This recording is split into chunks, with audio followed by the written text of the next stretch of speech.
We have the latest rumors on the 11th gen iPad and the 7th gen iPad Air may be coming out early next year. Let's talk about it.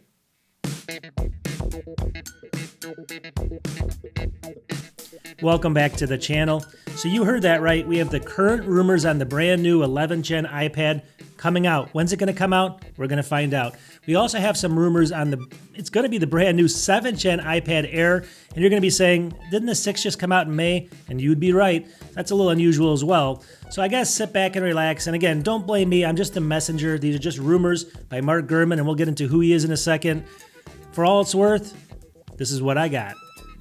Okay, so who in the world's Mark Gurman to begin with? Take a look here. He works for Bloomberg. Here he is right here. It's called the Power On. He's got a kind of a Power On podcast where he goes through all the news from Apple. But I don't know where he gets all of his sources and stuff from because, Apple's probably paying him under the table. They're probably feeding him the information they want to have him, get. Because they know who he is by now. They would probably figure out that source. Who knows? But here he is right here. He works for Bloomberg. And he's the guy that comes up with all these rumors. So I'm going to get through the two different rumors here and those two different iPads. Before I do that, though, I just want to kind of give you one kind of precursor, just letting you know what Apple's vision is with Apple Intelligence, and this is why they're doing this.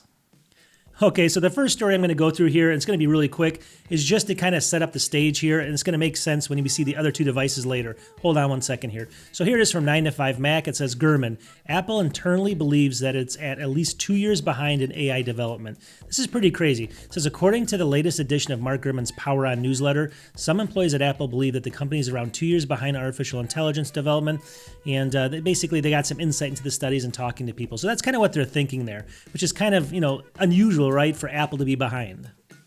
And then he goes on to say over here, according to Gurman, Apple's internal studies show that ChatGPT is around 25% more accurate than Siri and can answer around 30% more questions. He also later states that some of people at Apple believe its generative AI technologies, at least so far, it is more than 2 years behind industry leaders. So we talked about that.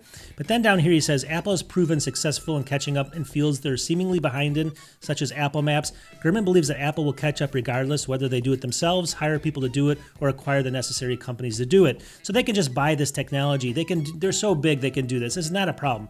I mean, while they're 2 years behind now, I think by the middle of 2025, they want to be caught up. And this is kind of the plan here. This is why this is really important. So down here it says right here, additionally, Gurman says that by 2026, Apple Intelligence will run on every device with a screen, with the iPhone SE gaining the A18 chip in March. So the actual SE phone is going to have the A18, according to him, and be able to do Apple Intelligence.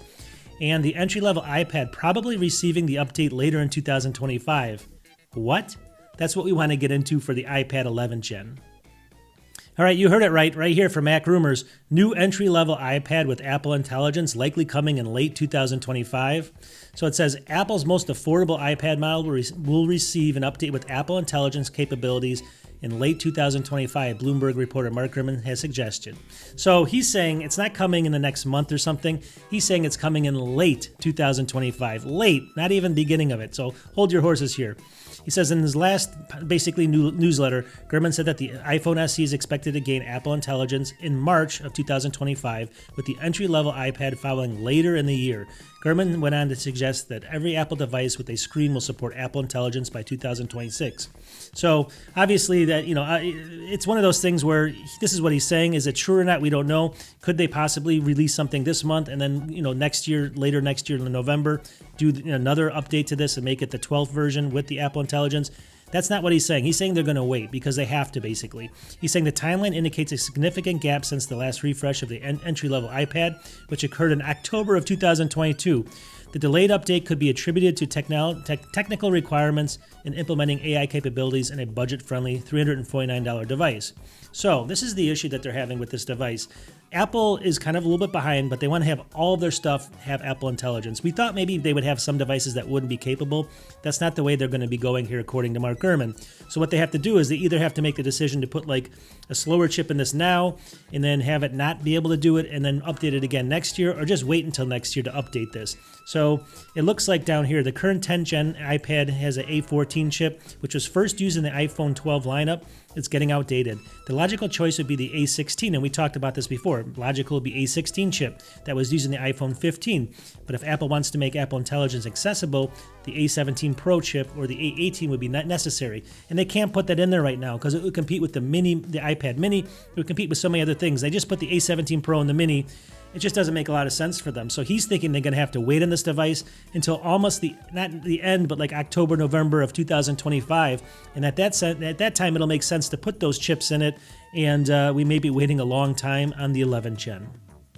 Okay, so then the next iPad we're talking about here is going to be basically the iPad Air, the new 7th gen. We just had the 6th gen in May, right? So why would they be coming out with this so soon? Well, it's not that soon. I think he's saying it's going to be like May of this 2025, but it'll still be like a year gap instead of a lot longer gap like they usually do. So why in the world are we getting a brand new iPad Air 7th gen so quickly, and what would it include? Well, who knows, but let's take a look and let's see what they're saying. So here we are, 9 to 5 Mac, next gen iPad Air. Here's everything we're expecting so far. If you scroll down here, it says, according to recent reports from Bloomberg, Apple will be releasing another iPad Air with internal improvements as early as spring 2025. So that lines up with kind of the March timeframe.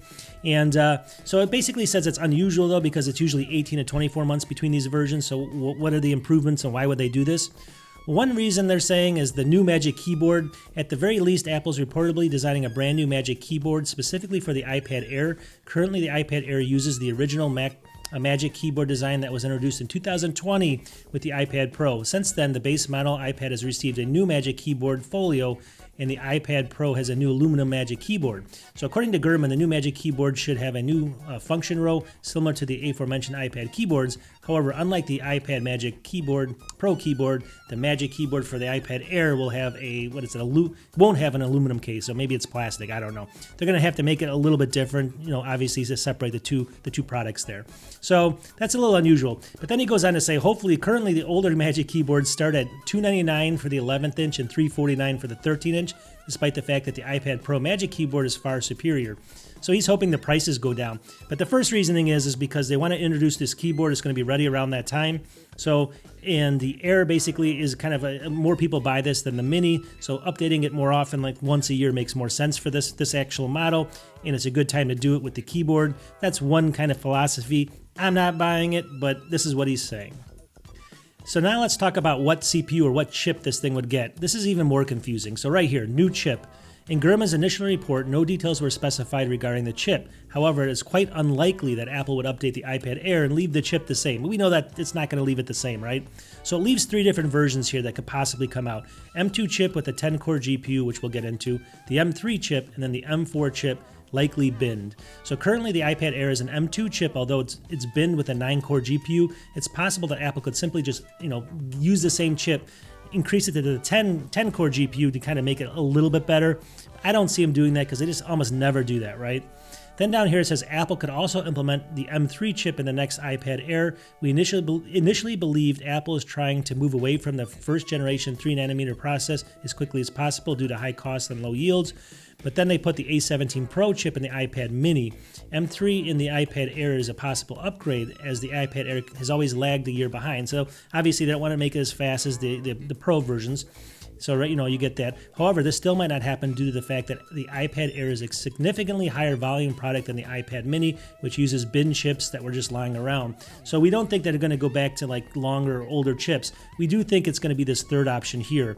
So the last option, not least, Apple could implement the version of the M4 chip in the iPad Air. Currently, the base model iPad Pros have an M4 chip with 9-core CPU and a 10-core GPU, whereas the iPad Pros with at least 1 terabyte have a full 10-core and 10-core. Apple's expected to be producing an 8-core CPU and an 8-core GPU version of the M4 chip. We heard about this a couple weeks ago. Apple is making an M4 chip with 8-core CPU, 8-core GPU. This could possibly be the model. They were thinking it might be the iMacs, stuff like that, but maybe it's for this actually, so that's not as fast as the iPad Pros. That makes a lot of sense. Now, what else would this thing have in it, right? Well, over here, this is what they're saying is Face ID. In a recent edition of Power On newsletter, Mark Gurman floated the idea of the next generation iPad Air gaining Face ID. However, he also stated that Apple also wants to avoid making it too similar to the iPad Pro. So then he goes on to say, as nice as Face ID would be, they're not expecting it on this model. So they don't think it's going to be included. They want to keep the separation. That's not what they're saying. I mean, that's not what I'm saying. That's what they're saying. So who knows if that's true as well. But that's kind of weird. And then other potential improvements here. So what else could be improving on this? Number one, 600 nits of brightness standard, currently exclusive to the 13-inch M2 Air. The 11th-inch model only has 500 nits. So they would basically up everything to 600 nits. I mean, that's a really minor change there, right? It would get Wi-Fi 7 support introduced on the iPhone 16 lineup. Again, very, very small update. Most people won't even notice that unless they have a specific router. I don't know. Rear LED flash introduced on the iPad mini in 2021. It never was implemented in the iPad Air. So that's crazy too. That's something that nobody would upgrade for, right? That's so minor. Thunderbolt support exclusive to the iPad Pro currently. I mean, going from USB-C, slower port to a faster Thunderbolt port, again, very, very minimal. And then better mic array. Again, minimal. I guess it depends what you're doing on the iPad, right? But they are saying in here, I mean, besides that, it looks like those are the only possible changes. Now, I'm just reporting it to you. I don't understand exactly why in the world they'd be doing this update. I mean, maybe it's just because they can, right? Maybe they want to get away from those older chips, the 5nm chips. They just want to get maybe the process. They want to shut it down. They don't want to be, produce any more of those chips. It's just too expensive. It's just cheaper to, just release something like this. But it's just something that Apple never used to do, right? Just kind of curious in what you guys think in the comments. All right, so if you watch my channel, I just talked about the iPad mini 7th gen as far as the, that came out just recently, and we all know that. Now, a lot of people, I'm just curious myself, so I'm getting a lot of comments back on that. Some people, they don't love the changes, but they accept them. Other people literally hate the changes. They say that they're the minimal, they're just terrible changes. So what do you think? I'm just curious because number one, just put in the comments what you think about that new update. But number two, people say like it's not enough, but what would you actually do? I mean, what an iPad is it's a slab of glass like this. It's got an aluminum back on it. I got it upside down. You got it here, it's got a glass, but they have all these different models. They have to separate them, right? So what would you have done on the iPad mini 7th gen when that just came out? What would you have done? I know you can say an OLED screen and stuff like that, but then again, then you're up to around the Air's cost or more, and here we are again in the same situation. So you tell me all the features that you would add on these things that Apple could do, because I think Apple's in a weird spot. They can't update it. I mean, these things cannot be updated that much more. I mean, they are what they are, right? Unless you have holograms and stuff. I mean, weird things like that. I mean, AI, it's going to be more in the software, I think, than it is on the hardware. So you tell me. I mean, I know Apple's a little bit behind on AI and stuff, but still, what could they do here? Okay, so we're going to wrap this up. I hope this helps people that are thinking about these two versions or thinking about buying a current version now. It gives you kind of a timeline. Now, this could be totally wrong. We could see the 11th gen, iPad, regular iPad come out in a couple weeks, right? I'm not reporting either of those. Like I said, this is just rumors from Mark Gurman that they're not making that. It could come out, but if it does come out, I'm guessing it probably wouldn't have Apple Intelligence until later in the year. I don't think they're going to be putting a chip in there that matches the iPad mini. It just doesn't make any sense. So you guys tell me if this sounds right. If it doesn't sound right, post in the comments, and we'll talk to you in the next one. Peace.